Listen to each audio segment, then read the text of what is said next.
Bonjour à tous et bienvenue sur ce parcours de formation gratuit consacré à la gestion de projets et proposé par Genie Global Expertise. Nous abordons la leçon numéro 4 du premier chapitre qui porte sur le dilemme du chef de projet. Je suis Keita Mandian et je suis très ravi de vous accueillir et de pouvoir vous accompagner tout au long de ce parcours. Le dilemme du chef de projet. Vous savez que quand on parle de dilemme, on parle de choix difficiles, on parle de choix contradictoires.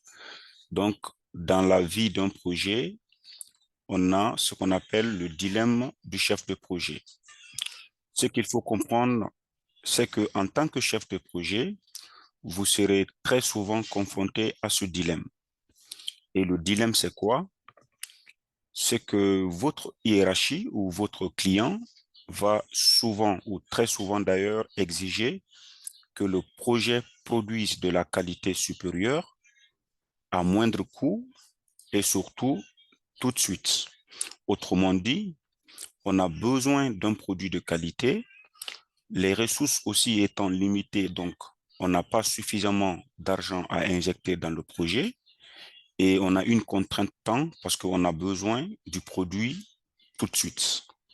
Donc, c'est souvent compliqué parce que la réalité est que c'est pas possible d'être à la cible à la fois sur ces trois composantes, à savoir la composante qualité, la composante coût et la composante délai.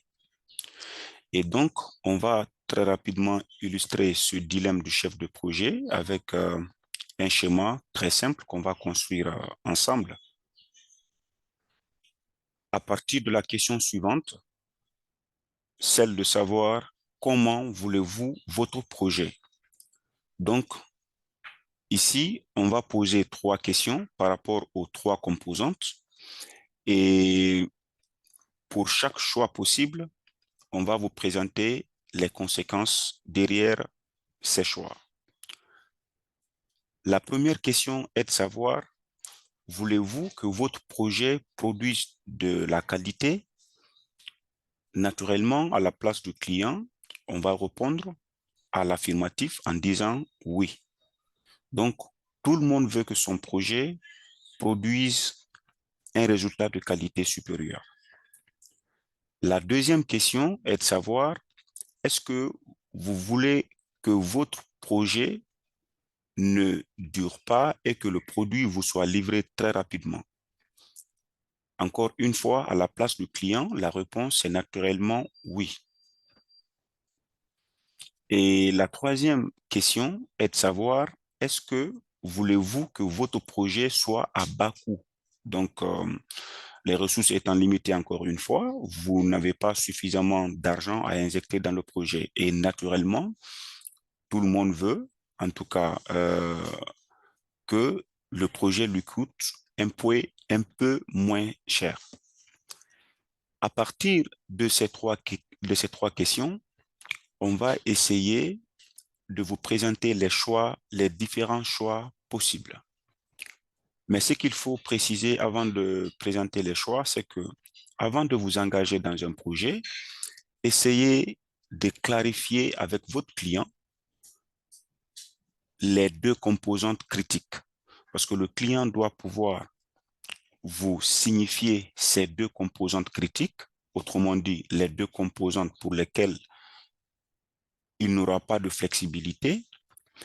Et la troisième composante qui va représenter la composante flexible, donc la composante, si vous voulez, sur laquelle il peut y avoir de la tolérance ou de la flexibilité. Par exemple, si le client vous dit que lui, parmi ces deux composantes critiques, il y a la qualité du produit et le délai, ça veut dire qu'il tient à ce que son projet lui délivre un produit de qualité, mais il n'a pas suffisamment de temps, donc il a besoin de son produit rapidement. Donc, s'il fait ce choix, ça veut dire que sur la troisième composante, il sera beaucoup plus flexible. Donc, en choisissant euh, ces deux composantes comme ces deux composantes critiques ou majeures, il s'engage sur une flexibilité par rapport à la troisième composante. Donc, la conséquence de ce premier choix, c'est que le projet va lui coûter un peu plus cher. Parce que vouloir un projet qui va délivrer de la qualité supérieure, mais dans un délai court, ça veut dire que le risque est que le projet va lui coûter cher. Donc, vous serez à la cible par rapport à la composante qualité, vous serez également à la cible par rapport à la composante délai, mais par contre, il va devoir débourser un peu beaucoup plus d'argent. Alors, donc ça, c'est le premier choix possible. Le deuxième choix possible, il peut vous dire ces deux composantes critiques, c'est la qualité et le coût. Autrement dit, il veut que le projet délivre de la qualité, mais il n'a pas suffisamment d'argent à injecter dedans. La conséquence de ce choix est que le projet va retarder. Autrement dit, vous serez à la cible par rapport à la composante qualité, vous serez également à la cible par rapport à la composante coût, mais vous allez rater la cible par rapport à la composante délai. Donc, cela veut tout simplement dire que le projet va prendre un peu de retard. Donc, vous allez courir un risque de glissement de planning. Et le troisième choix possible est de dire que les deux composantes critiques, c'est le coût et le délai, ce qui est quand même très rare dans la pratique, parce qu'en général, la qualité est toujours ou fait toujours partie des composantes critiques. Mais c'est selon les situations ou selon le promoteur, à supposer que le client vous dit que lui, ces deux composantes critiques, c'est le délai et c'est le coût. Autrement dit, il veut que le produit lui soit livré très rapidement, mais il ne veut pas que ça lui coûte cher. Donc, la conséquence de ce choix est que vous allez livrer un produit de bas de gamme, donc de qualité inférieure. Vous voyez? Donc, on a trois choix possibles et trois conséquences. Donc, le choix du milieu, c'est ce qu'on appelle la zone non atteignable. Donc, c'est la zone d'impossibilité. La zone d'impossibilité, c'est le choix qui consiste à dire que nous voulons que que le projet produise un produit de qualité supérieure très rapidement et à bas coût. Donc, on se retrouve dans cette zone d'impossibilité. Donc, dans ce schéma, si vous remarquez, vous avez, on va ressortir dans ce schéma le triangle de contraintes ou le triangle d'or d'un projet qui fait allusion aux trois composantes qui constituent le premier tableau de bord de tout chef de projet.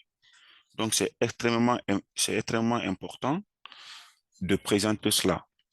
Donc, si vous parlez de la composante qualité, donc le contenu du projet, de la composante délai ou de temps et de la composante coût ou bien budget. Donc, ce sont ces trois composantes qui représentent le triangle de contrainte ou le triangle d'or d'un projet. Nous sommes à la fin de